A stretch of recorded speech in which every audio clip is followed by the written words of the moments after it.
Case क्या है? क्या किया तुम लोगों ने? एक आदमी का खून। लाल सिंह से पंगा लेके तूने अच्छा नहीं किया।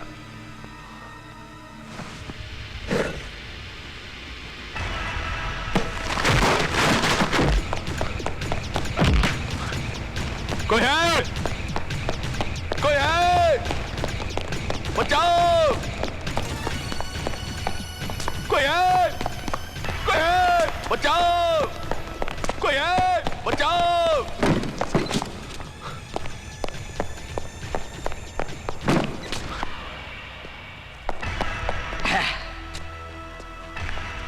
अरे चिल्ला क्या रहा है? वो भी इसके सामने। इसकी आंखों की पट्टी खोल देना तो सबसे पहले यही भागे यहां से।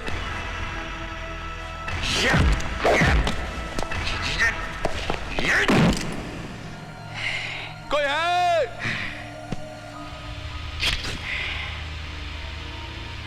अरे जब 9 से 5 यहां कोई नहीं सुनता तो 5 के बाद कौन सुनेगा? ये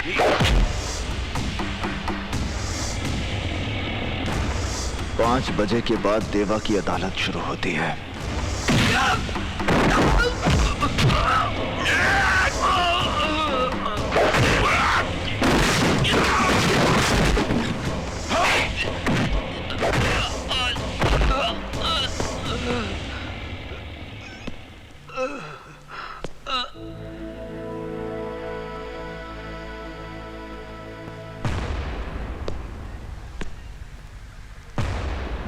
जानवर को मारने के लिए जानवर बनना पड़ता है बाबूजी।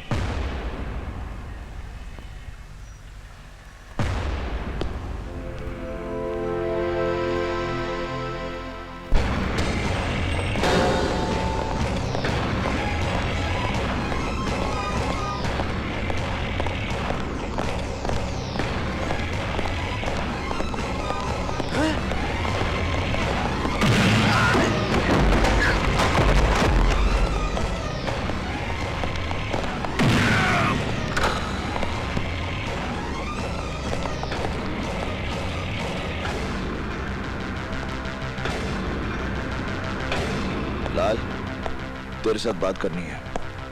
तुम देख नहीं रहे कि यहाँ एक जरूरी मीटिंग चल रही है?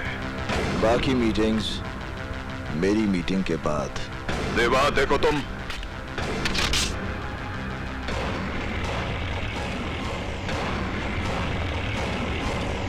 मैं तुझे मारने नहीं आया लाल। ये काम मुन्ना या मनी कोई भी कर सकता है। आखिर तुम चाहते क्या हो मुझसे? लाल सिंह, तूने अपनी गुंडागर्दी की बदौलत जमीनों पर नाजायज कब्जे करके बहुत बड़ी बड़ी इमारतें खड़ी कर दी।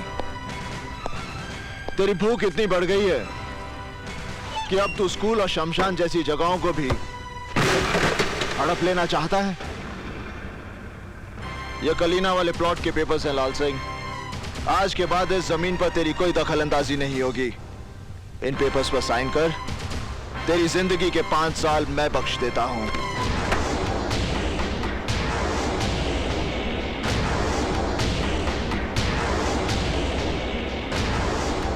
एक मामूली से प्लॉट के लिए 5 साल की जिंदगी घाटे का सौदा नहीं है लाल। ले साइन कर।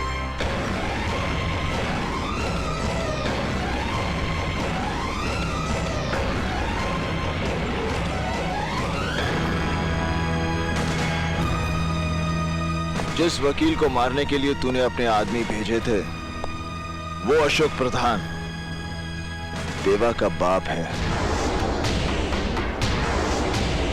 अगर दोबारा तूने ऐसी गलती की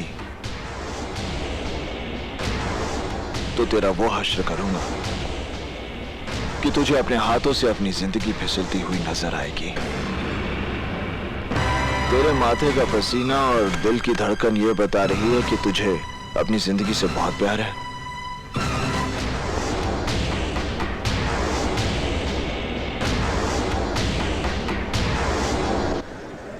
घर पर सभी लोग बहुत घबरा गए हैं देवा।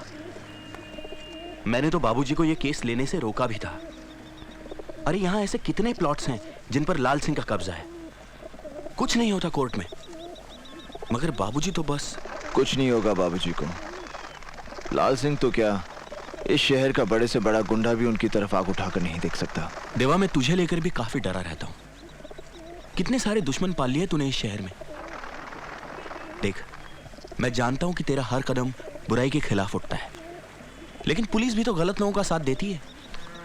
तू मेरी फिक्र छोड़, तुझे मेरे काम धंधे की समझ नहीं है। मेरा वास्ता ही उल्टे सीधे लोगों के साथ पड़ता है। तू बता, तेरा काम कैसे चल रहा है? नया काम शुरू किया है, बिल्डिंग मटेरियल का काम काफी बढ़ गया है। 1-2 बिल्डर से और बात चल रही है। आकाश, मैं चाहता हूं कि तू ये सब कुछ छोड़कर कोई अच्छा सा बड़ा काम शुरू कर। नहीं देवा, मैं अपने इस काम से बहुत खुश हूँ। सुबह 9 से 6 तक काम, फिर घर, और कोई बड़ा काम मुझसे संभलेगा भी नहीं देवा। तेरे साथ कोई बात नहीं कर सकता। मुन्ना, ये फाइल बाबूजी को दे देना। कलीना वाले प्लॉट के पेपर्स हैं। ए टोपी, माँ किधर है? बिस्तर तो खाली है। माँ,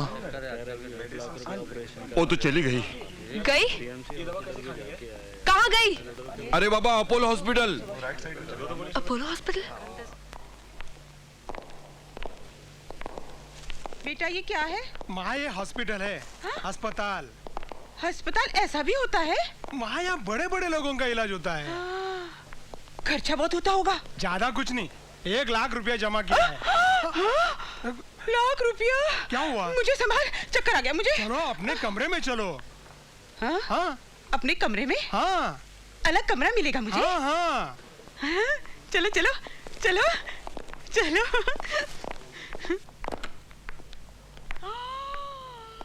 इतना बड़ा कमरा है भगवान। टीवी भी है, चलता है? हाँ देखिए, चलता भी है माँ जी। ओ, ये तो रंगीन है, देखो देखो। और वो मशीन क्या है? माँ जी, एयर कंडीशन है। क्या है? एयर कंडीशन, ठंडी ठंडी हवा आती है, देखिए। ठंडी ठंडी हवा फेंक रही है बराबर। ये बिस्तर, ये भी मेरे लिए। हे भगवान, ऐसे भी बिस्तर होते हैं। चक्कर आ गया मुझे, फिर चक्कर आ गया। अच्छा माँ जी, चलते हैं। अच्छा भाई, अच्छा जाओ। अरे माँ, तो यहाँ? अरे बेटी, तू इधर आ, तेरा माथा चूमूंगी। इधर आ जल्दी। अरे वाह, तू तो बहुत बड़ी जगह नौकरी कर रही है। और देवा है ना, कितना बड़ा दिल वाला है, कितना भोला लगता है ना वो। बेटी तूने देखा, वो देख, रंगीन टीवी, और मेरे लिए ठंडी हवा फेंकने वाली मशीन देख, और ये बिस्तर कितना अच्छा है ना। लगता है देवा तेरे काम से बहुत ही खुश है, तभी तो उसने मेरे लिए। माँ, अब तू यहाँ ठीक हो जाएगी। तेरा यहाँ अच्छा इलाज हो जाएगा। अरे अब तो मुझे बिल्कुल परवाह नहीं है। ऐसी अच्छी जगह से ठीक होकर कौन जाना चाहेगा। अब तो मैं आज जम ही जाऊंगी, डॉक्टर से साफ कह दूंगी कोई ऐसी दवाई दे दे कि बीमारी बस टिकी रहे। तो तू मेरे बॉस की कमाई पे ऐश करना चाह रही है? बोल दूंगी उसे।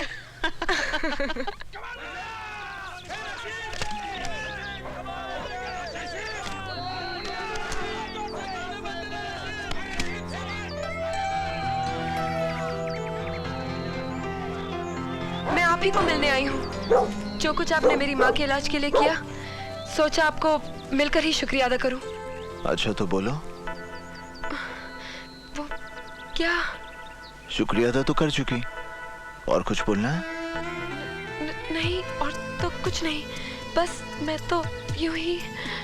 देखो, तुम्हारा ये उदास और डरा हुआ चेहरा अच्छा नहीं लगता। गुस्से में अच्छी लगती हो। तुम्हारी माँ भी कह रही थी कि तुम्हें बहुत गुस्सा आता है, वो भी तुमसे बहुत डरती है। वो भी मतलब? कोई और भी मुझसे डरता है?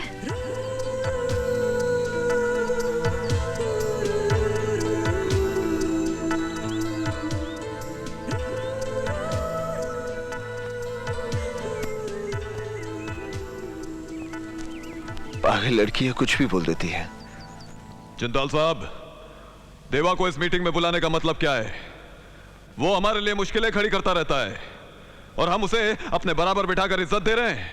जिंदाल साहब, मेरा भी यही कहना है कि देवा कल हम सबके लिए एक बहुत बड़ा खतरा बन सकता है। Relax friends, relax. देवा हमारी दुनिया का एक नया बीज है जिसमें अभी अभी अंकुर फूटे हैं। जवान है, जोशीला है, और सबसे खास बात यह है कि वो बहुत जल्द तरक्की करना चाहता है। मेरा तजुर्बा है ऐसे तेज आदमी को अपने से दूर नहीं रखना चाहिए।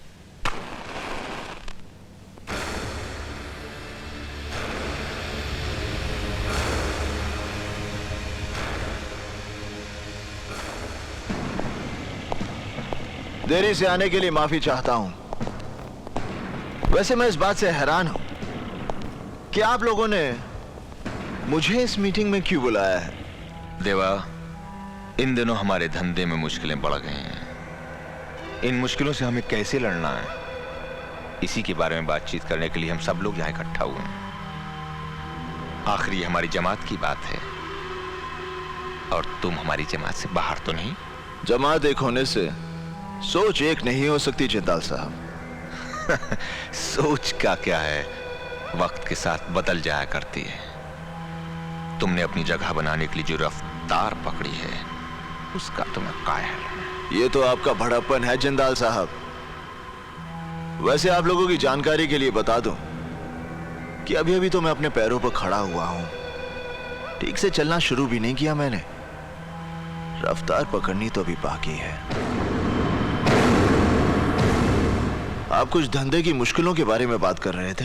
देवा, मेरा मतलब है हमें छोटे छोटे फायदों के लिए आपस में रंजिश का माहौल खड़ा नहीं करना चाहिए। हम ताकतवर तभी हैं जब तक हम एक हैं।